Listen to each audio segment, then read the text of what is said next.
Hello dear student, हम gene structure के बारे में पढ़ रहे हैं और हमने जीन्स की जो स्ट्रक्चर है उसको क्या होती है, कहाँ पाई जाती है, उसके बारे में हमने इसको पढ़ा। देन उसके बाद में डेफिनेशन, देन उसके बाद में प्रोकैरियोटिक जीन्स और उसमें क्या क्या स्ट्रक्चर इन्वॉल्व होती है उनके बारे में पढ़ा। Now we are discussing about the eukaryotic gene structure.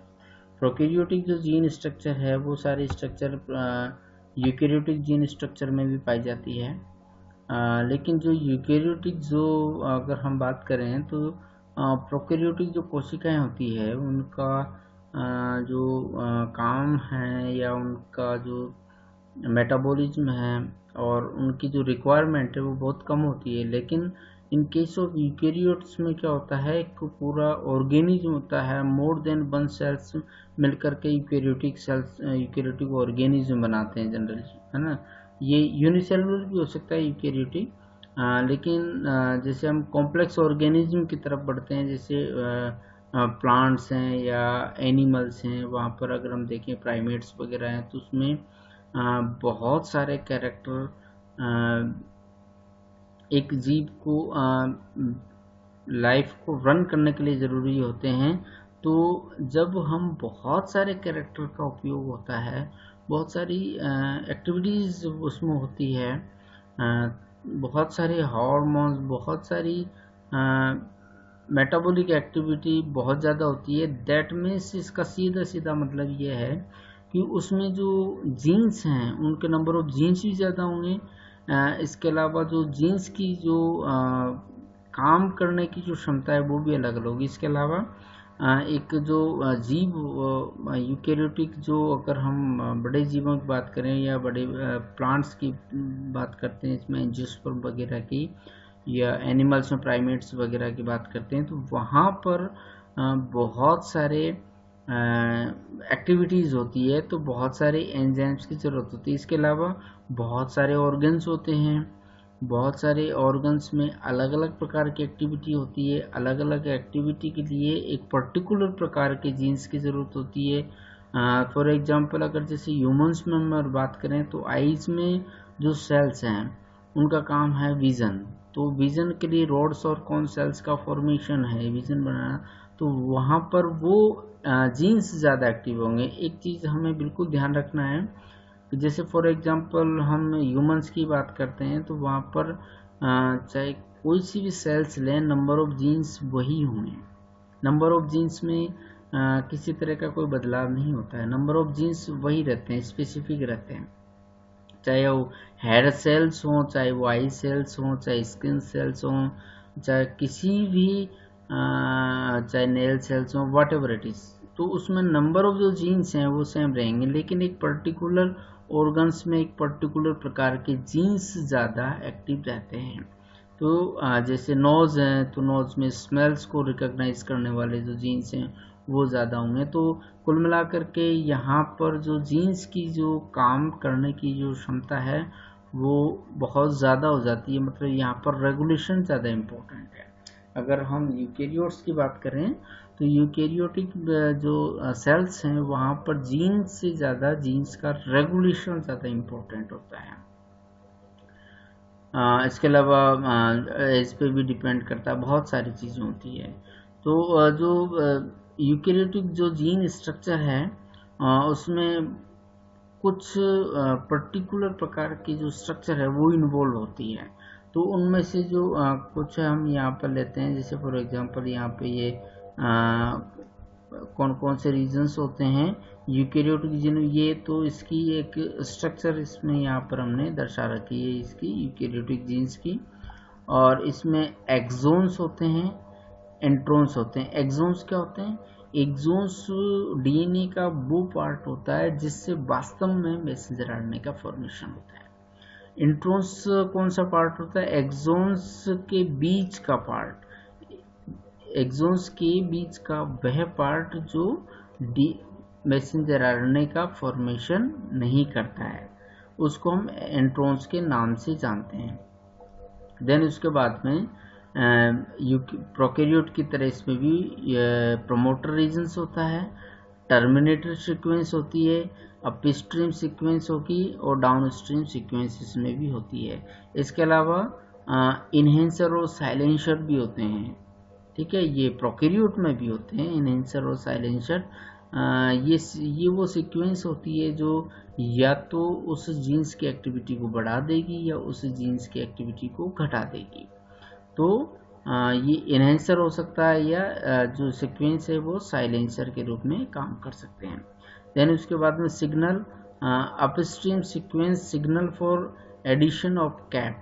इसके अलावा अपस्ट्रीम जो सीक्वेंस है, जैसे हमने ये बताया, ये अपस्ट्रीम सीक्वेंस है और ये डाउनस्ट्रीम सीक्वेंस है। तो अपस्ट्रीम सीक्वेंस में एक जो कैपिंग होती है प्रत्येक जो जीन्स की या जो मैसेंजर आरएनए बनता है, इसमें 7 डेज कैप जिसे हम बोलते हैं, वो उसका फॉर्मेशन भी इसी डीएनए के एक सीक्वेंस के द्वारा आता है, जिसको हम अपस्ट्रीम सीक्वेंस के नाम से जानते हैं। इसके अलावा टेलिंग होती है, जो प्रत्येक जो मैसेंजर आरएनए बनता है उसमें एडेनिन के बहुत सारे न्यूक्लियोटाइड लास्ट में जोड़े जाते हैं, तो उनको हम टेलिंग कहते हैं और इसको टेल का फॉर्मेशन इसके डाउनस्ट्रीम सीक्वेंस के सिग्नल के द्वारा किया जाता है। तो यूकेरियोटिक जो जीन्स हैं इसके स्ट्रक्चर में आप बिल्कुल देख सकते हैं यहाँ पे, ये जैसे ये स्टार्टिंग पॉइंट है और स्टार्टिंग के बाद में ये इसमें एक प्रमोटर रीजन्स हैं, प्रमोटर के आगे रेगुलेटरी साइट है, ठीक है। ये रेगुलेटरी साइट प्रोकैरियोटिक जीन्स में भी होती है, जिसको हम आगे जो डिस्कस करेंगे नेक्स्ट वीडियो में, उसमें हम बताएं रेगुलेटरी साइट किस तरह से काम करती है। यहाँ पर ये स्टार्टिंग पॉइंट है यूकेरियोटिक जीन्स का और यहाँ पे ये आगे जाकर के इसमें ये जो येलोइश पार्ट है, ये क्या है, एक्सोन्स है, ये एक्सोन्स है, ये अनदर एक्सोन्स है, ये अनदर एक्सोन्स है, ये एक्सोन्स, ये एक्सोन्स। इन एक्सोन्स के बीच में कुछ पार्ट क्या है इसमें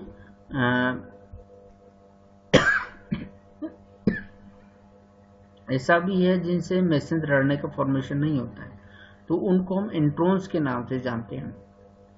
फिर क्या होगा, इनसे जो बनने वाला जो मैसेंजर आरएनए है उसमें फिर उनकी कटिंग होगी। कटिंग होने के बाद में यहाँ से यहाँ से स्टार्ट होता है मैसेंजर आरएनए का फॉर्मेशन, यहाँ से होगा पूरा मैसेंजर आरएनए का फॉर्मेशन होगा, लेकिन यहाँ से जो बनने वाला मैसेंजर आरएनए है उसको यहाँ तोड़ करके फिर इनको वापस जोड़ दिया जाएगा। तो इस तरह से एक नए जीन्स का निर्माण होता है, सॉरी नए मैसेंजर आरएनए का निर्माण होता है। इसके अलावा एक और इम्पोर्टेंट चीज़ है इंट्रोन्स की।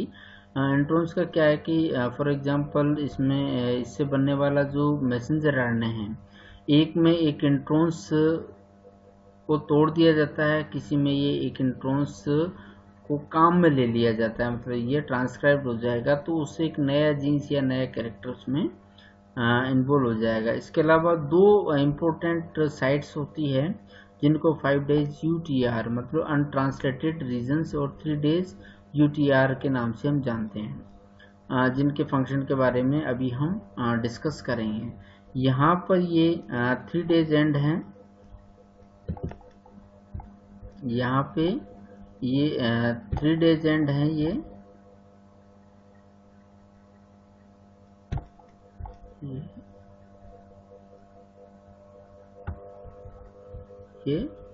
5 डेज एंड है, ठीक है, 5 डेज, और ये इधर ये 3 डेज एरिया है।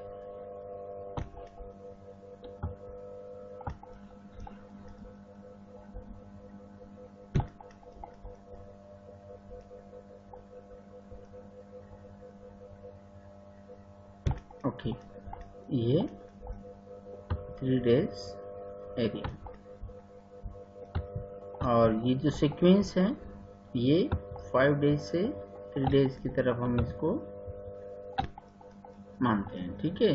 तो this is eukaryotic gene structure के बारे में हम पढ़ रहे हैं, और आगे जो कोडिंग सीक्वेंस है ये ट्रांसक्राइब्ड और ट्रांसलेटेड होती है, और coding for amino acid in the polypeptide chain, जैसा कि हम जानते हैं कोडिंग जो एरिया है मतलब ये एक्सॉन्स।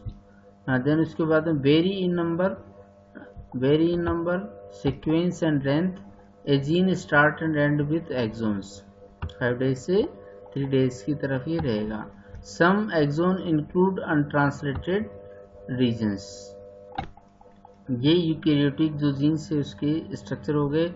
इंट्रोन्स क्या है? इंट्रोन्स नॉन कोडिंग सीक्वेंस होती है। Coding sequence are specified by non coding sequence. Non coding जो सीक्वेंस होती है उसको हम इंट्रोन्स के नाम से जानते हैं, और ये एक्सॉन्स के बीच में होती है। They are removed when the primary transcription is processed to give the mature RNA. Then उसके बाद में all introns share the basic sequence GT in 5 days end AG in 3 days end. सभी इंट्रोन्स में ये सीक्वेंस बिल्कुल 5 days end पे GT से start होगा और AG 3 days एंड पर ये रहता है सभी इंट्रोन्स में। इसके अलावा introns first discovered in 1977 by Philip Sharp और रिकार्ड रॉबर्ट ने इनको सबसे पहले डिस्क्राइब किया और इनकी डिस्कवरी की। देन उसके बाद में बहुत सारी इंफॉर्मेशन हमें इंट्रोन्स के बारे में धीरे धीरे मिलती गई।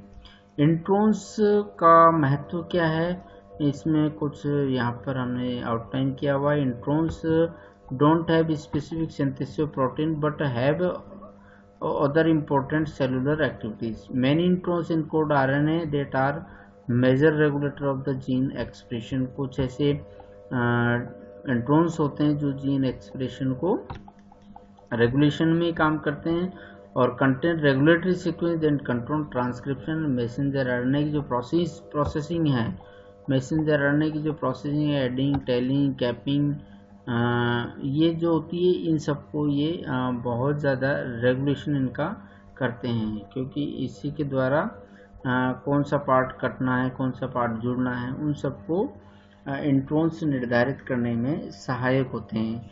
इसके अलावा introns allow exon to join in different combination, alternate splicing. इसमें ये हम कह सकते हैं कि एक पर्टिकुलर जीन से डिफरेंट टाइप के मैसेंजर आरएनए का फॉर्मेशन हो सकता है।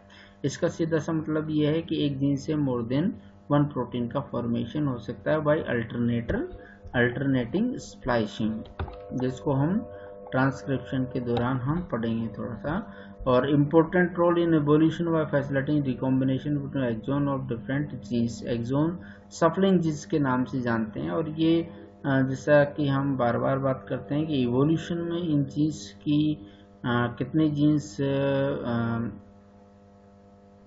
कैसे काम करते हैं, ये सारे बहुत ज़्यादा इम्पोर्टेंट रोल अदा करते हैं। एक जीव से दूसरे जीव या उसी जीव में कोई नया एवोल्यूशन होता है, उसमें ये जीन्स की एक्टिविटी बहुत ही इम्पोर्टेंट है।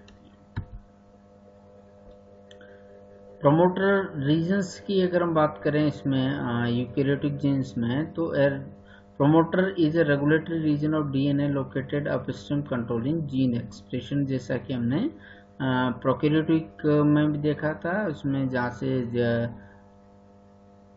ट्रांसक्रिप्शन स्टार्ट होता है उसी के आगे वाली स्टेज को हम प्रोमोटर रीजन्स के नाम से जानते हैं। तो इसमें प्रोमोटर रीजन्स इसमें पाए जाते हैं, और प्रोमोटर रीजन्स में कोर प्रोमोटर और प्रॉक्सिमल प्रोमोटर, इसमें 2 प्रकार के प्रोमोटर को हम जनरली डिफाइन करते हैं यूकैरियोटिक जीन्स में। और ये ट्रांसक्रिप्शन स्टार्ट साइट से करीब -35 की तरफ ये -34 जो सीक्वेंस है वहाँ पर ये आरएनए पॉलीमरेज को बाइंड करते हैं। It is general transcription factor binding sites. जैसा कि पहले ही बताया कि बहुत सारे फैक्टर्स जब ट्रांसक्रिप्शन होता है, मतलब DNA से आरएनए की फॉर्मेशन, तो बहुत सारे ट्रांसक्रिप्शन फैक्टर इनमें इन्वॉल्व होते हैं, और वो आकर के जब इनिशिएशन साइट पर DNA पॉलीमरेज के साथ जुड़ते हैं तब जाकर के DNA से मैसेंजर आरएनए का फॉर्मेशन होता है। देन उसके बाद में प्रॉक्सिमल प्रोमोटर जो कंटेन प्राइमरी रेगुलेटरी एलिमेंट्स हैं, उनको ये इनमें प्राइमरी रेगुलेटरी एलिमेंट्स इसमें प्रोमोटर जो प्रॉक्सिमल प्रोमोटर उसमें ये स्थित रहते हैं।